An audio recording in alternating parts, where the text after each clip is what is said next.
Hi, okay, so I'm going to give you a quick example of how to create the base elements of a character, all the portions of a character, the arms, legs, body, head, combine them into a group layer, and then animate them, animate the legs moving, and then how to loop those legs so that you don't have to continually add keyframes to generate a moving character along your canvas.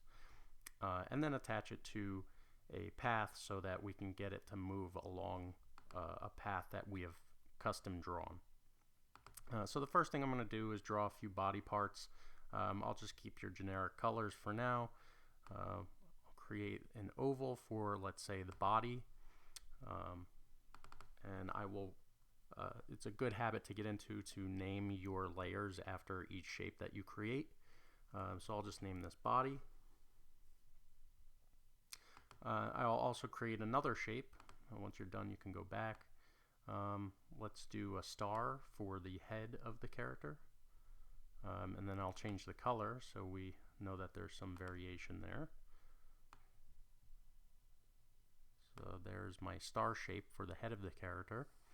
Again, rename it. So I'll call this head, or yeah, we'll leave that as is. In order to arrange your layers, so right now the star shape is shown as on top of the body. So my head is on top of the body. If you wanted to have this appear as if you were looking at it from the top down, like you're looking down on an insect, we can rearrange it so that the head is underneath the body. So you can just reposition. I'm just clicking and dragging the layer in the order that we want it to arrange it on your layers panel. Again, so this is the head, the blue oval is the body, and I'll just create some simple legs. Here, I'll actually draw the legs out with the pencil shape, and I'll use, let's try a green color, and I'll just draw a shape, and yeah, it doesn't look that great. Let's try again. Okay, so there's one leg. And what's great about anytime you use the pencil or pen tool is because it's a curve that you just drew, you can select the pencil curve or the pen curve. I'll zoom in so you can get an idea of what's happening here. The stroke, because it's a curve, it's considered a stroke. You can make this bolder or thicker by adding by making the value of the stroke larger. So if I go to 10, the size of the curve becomes a lot larger. So that'll be our leg. Again, if this is, let's say, leg 1, I want it underneath the body. So again, I'll drop it below the head and the body, and this is leg 1. And then before we think about how we're going to be animating this, I'm just going to reposition the pivot point. And the way you can do this is if you hover over the pivot, you'll see it get a little bit larger. And I click on it once, it'll turn gray, and click and drag it. And you can find the exact pivot point, the place where you want it to rotate from. So now my leg rotates from, let's say that's the armpit section of the leg meeting the body. All right, so I can position where I need it to be. For the purpose of animation, I'll switch over to animation mode, and now I can add keyframes to this. So in order to create a leg repeatedly moving forward and backwards again as a looping action, I can go to, let's say, point 2, make sure you're on that marker on the timeline, use the rotation handle, rotate it forward, right? This is the forwardmost position. And then I'm going to, let's say, go to point 4 and rotate it backwards. And that is the backwards most position. So if I scrub through my timeline, I'm at the starting position, it goes forward, goes backwards, and I ultimately want it to go forward again to the ending position. So one of the things I can do is copy this keyframe. I'll zoom in on my timeline so we can get a better look at our keyframes at the bottom here. If I click on it once, you'll see it's highlighted in a blue diamond. I can hold down Alt and click and drag that back to my very first keyframe. So now that's my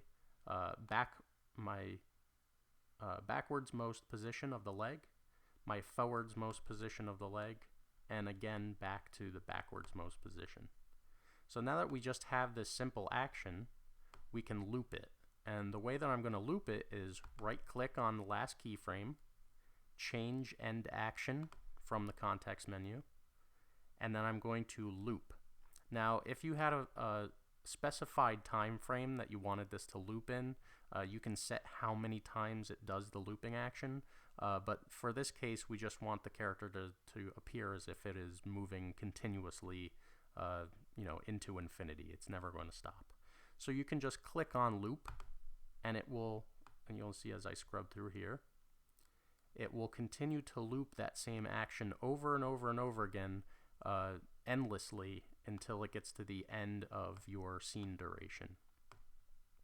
So now that I have one leg that is animated moving forward and backwards, and the reason why I did the animation first before creating all the legs first is because every time I duplicate this leg object, it will carry the animation with it. It'll carry those keyframes along with them.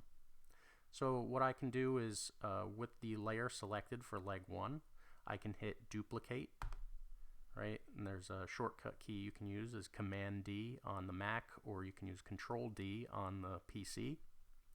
And you'll see that it added a new layer. It's leg 1, copy 1. For our case, we want this to just be leg 2. So I'm just going to change the name of this to leg 2. And I can even change the color so we know that this is the second leg. I'll change this to purple. And it's always a good habit to get into locking layers that you don't want to reposition, you don't want to accidentally move. And if you don't want to add keyframes by accident, always go back to design mode. And in design mode, I can unlock my new leg, right, my leg 2, and I can click and drag leg 2 to where I need it to be on, let's say this is my bug. So I'll move leg 2 down, and you'll see as I scrub through, apparently when I change the color of leg 2, it only changed it at that keyframe. So what I can do is go back, click on stroke again in design mode, and it will automatically pick that color for me throughout all of the keyframes, right? So instead of having to go through each keyframe and change it back to purple, because you can color tween in Animatron, you can just go back to design mode and just do a quick color swap, and it will change all of the color keyframes along the entire timeline for that object. Right, so now I have leg 2, that's perfect. Now I need to create, let's say, 2 more. So again, duplicate 1, rename it. Oops. Apparently I can't count today. Here's leg 3. Since the color option is already selected and I have the layer for leg 3 selected, I can just change the color real quick and it will change it for me on the canvas.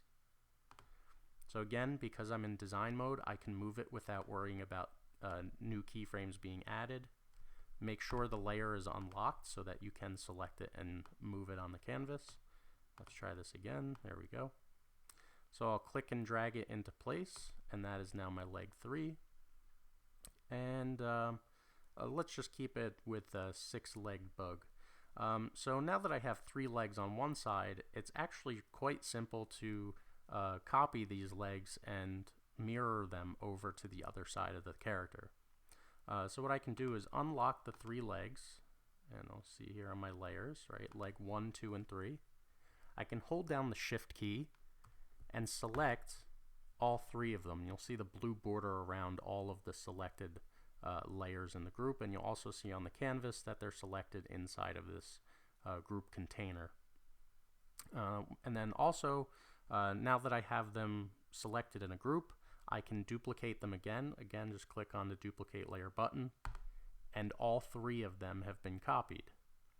So obviously you can add a designation for the left side of the body and right side of the body. So generally the best thing you could do is L leg.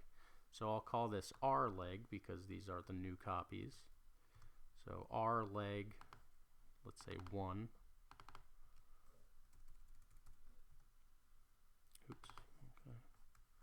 R leg 1. Just hit enter to enter that.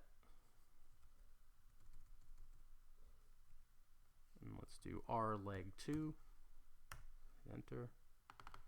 And again, R leg 3. And those will be our right side legs. But you'll see they're still on the left side of the character. So again, I'll group select them, hold down Shift and select all 3. And then what I can do is right click. Yes, I can right click and I can transform and flip horizontally. And this will keep them in the same location that they've been selected, but now since they're flipped, I can click them and drag them into position on the opposite side of the body. And now if you see that I am scrubbing through here, since the animation itself is not flipped with the legs, I'm going to have to reposition the legs on the canvas so that they match the forward and backward movement. So what I'll do is I'll just click on each leg, and with animation mode on, every time I rotate something or change something about this object, it will keyframe it at the 0.2 second mark because that's where my playhead is at. I'll rotate it forward where I think the forward motion is, and back is where it started, so I don't have to worry about that. But I do have to duplicate the starting position. So I'll click on the keyframe at frame 0, hold down Alt, click, and drag that keyframe to my ending position. So now the green right leg is where is moving how I want it to move. And I have to do the same thing for the other 2 right legs. So the purple one, again, select it. With animation mode on, I can just position it into place. And I need to copy the first backwards position keyframe. So again, hold down Alt, click and drag the keyframe into place. And I'll lock it so I don't accidentally move it again. And then my third right leg, my yellow leg here, again, 0.2, want to make sure my playhead is on the right time. With animation mode on, I can click this to move forward, so that's the forward action. Then select the keyframe that it started at, which is my backmost motion of the leg. Hold down Alt, click and drag the keyframe, and now all of the right legs move in the correct action, forward and backwards simultaneously. Now we know that insects, or really any creature, they don't move all of their legs in the same direction at once. It would just be unstable for that creature to move if that were the case. So what I'm going to do here is I'm going to expand. I'm having a problem getting my layers to change here. Looks like I can't drag my layers up. Ah, there we go. Okay. So I'm just doing this to show more layers at once. And then what I'm going to do is essentially stagger them. So in order to stagger your leg motions, all you have to do is unlock every single one of the legs and click and drag them so they happen at different times. Right, so let's just say that moves there, that moves there. Let's have this happen later. That one there and that one there. So you notice that there's gaps. And you notice that they don't move successfully all in the distance. So what you can do is keep playing with the staggering of the legs on the left and the right side. Let's just add more time between them and see if that does anything for us. Oops. That's weird.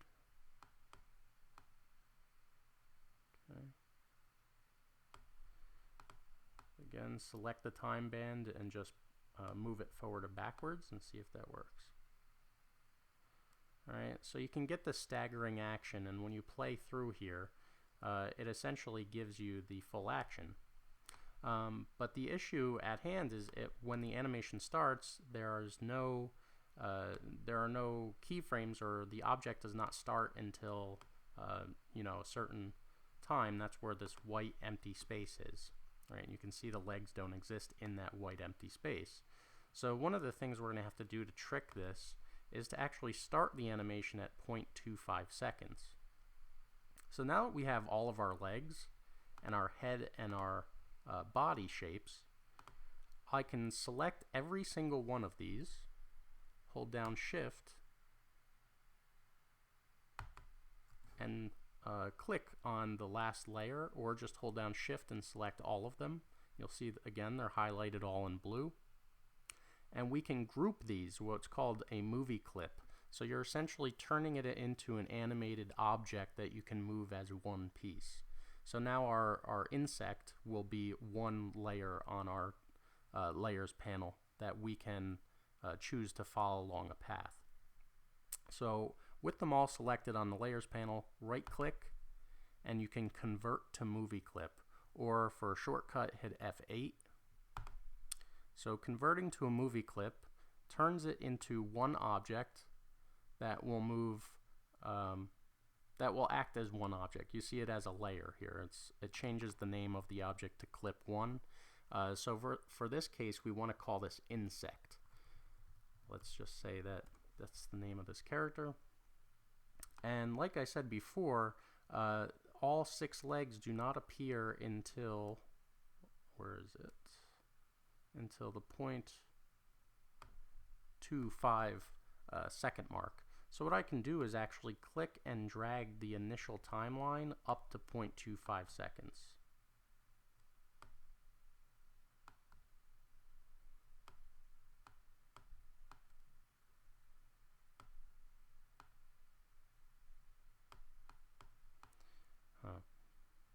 I'm going to have to see if I can get a fix for that, because obviously we want all the legs to appear at the same exact time. So anyway, you'll have to figure out a workaround for this. Let's see if I can do that real quick. I'm just going to go inside of the object. Again, to look at the multiple components of a movie clip object, you can hover over it. You see the little preview thumbnail of the object itself, and there's a little pencil shape icon that shows up. That means you can open the group or edit the group, and you just click on it and it will show you all the components of that character. So in this case we have our body and our head. We don't want to mess those up. We don't want to change their position, so I'll lock them. And then we have the legs. We want the legs to occur all at the same time. So what I can do is select all the legs, and I can turn them into a group layer. And there's a button, the 4th button from the left here above our layers panel is Combine Layers. And I'll click on Combine Layers, and you'll see there's a difference between a combined layer and a movie clip layer. A combined layer you can open up like a hierarchy, right? Like a folder that contains all of those layers that we had selected. And I can hide all those layers at once. And if you have a group layer like this, you can see all the keyframes of all of those layers that show up here on on the topmost group layer itself. So 0.25 is where our group layer starts. So what I can do is turn our combine layer into a group layer itself. Into a movie clip.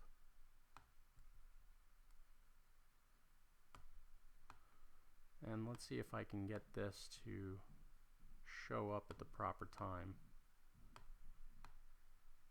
Nah, it's still having an issue. Okay, so I'm going to have to see if there's a quick workaround for this. Otherwise, that's just something that we'll have to figure out later on. So let me go back here. I guess that didn't work, so I just have to undo until it all works. Again, lock all your layers. I'll go back to scene 1. You can see here on the breadcrumbs, I can click on my breadcrumb for scene 1, and it shows you all of the movie clips that you've entered, and it gives you kind of a path to walk back to our topmost canvas. So I'll select on, so I'll click on scene 1, and again I have my bug shape. I'll zoom out and see my whole canvas. And now that it's one object, now that it's a movie clip, again I'll go back to design mode. I can scale my object larger or smaller, and it scales all of the components of that object together as one piece. So that's a huge advantage to being able to group all of your leg and arm and head and body parts into one movie clip layer. Because now if you want this character, let's say this is our bug, to follow a path that we have created, so what I can do is I'll draw a pencil path, and because everything is a vector curve, you can have shapes follow other shapes or the outline of shapes, or you can just have them follow paths that are open or closed. So in order for our bug to follow this path, I'll first select the path that we drew. That's this pencil shape, the green pencil stroke. I'll hit Command C to copy, right? So it's like copying it to our clipboard. I will then select the bug, right click it, and go to Snap to Path, and click on Snap to Path. And what that does is it uses the pencil shape as a start and end point, and it will have the bug follow that path. I think its default goes to 10 seconds. But if you want it to happen quicker, right, 10 seconds takes a long time. If you wanted that to happen quicker, you can grab the keyframe that it created on our timeline and move it to an earlier point on the timeline. So let's say 3 seconds. And I'll hit enter, and it happens a lot quicker. But you'll see the bug doesn't follow the path the way that an insect might actually scurry across the ground in that direction. So what you can do is orient to path, and you'll click on that little checkbox. And the best way to use orient to path is to go to the very beginning of the path, because this is the start point, and we want to rotate it. Again, I'm in design mode. I want to rotate it in the direction that the bug is moving in. So I'll rotate it so it's basically facing down a point of the path. And now as I play through or scrub through, now he moves in the proper direction. Alright, and if you want to get rid of the drawn pencil line, you can either hide it and it will disappear from the canvas, or you can just delete it altogether. Because we applied that shape as a snap to path, the new motion path of our object, which is this line, this dashed line here, is something that we can actually manually change if we so decided to later on. Right, so now when we play it, he follows that path in the new shape that we've changed, because it's a motion path applied to the insect itself. Now again, the other great power of having an object in a movie clip is you have this motion clip. If you wanted to scale it down to make it even smaller, it's just the object that scales down. It's not the whole path itself.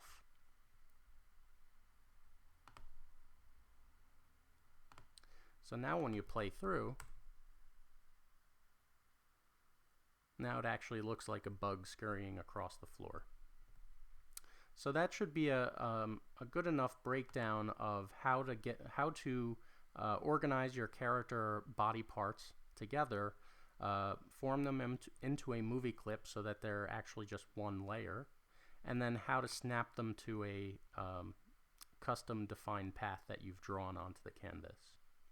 Now, the one thing that you'd want to do if you wanted to save this character for later use, and it already has animation on it, is you can go to your marketplace icon. This is where your project library is. And click on project library, select the object or the layer itself from your layers panel, and click on the little plus symbol. And this has now added your bug to the project library so that you can just drag and drop it and reuse it wherever you wanted to reuse it. Again, you can just drag, change the scale of it. And because all of these objects are drawn shapes, I can even go into the object, change the color of a couple of these pieces. Let's change the color of the head, make it more distinguishable. Go back to scene 1, and now I have a brown bug and a blue bug, and they both happen at different times, and they're both different scales. Alright, that about covers it, and if you have any more questions about creating characters such as this and trying to do certain animation techniques with them, please send your questions into feedback@animatron.com, and I'll be more than happy to help you out. Thank you very much for watching, and good luck to you on your animations. Thank you. Bye-bye.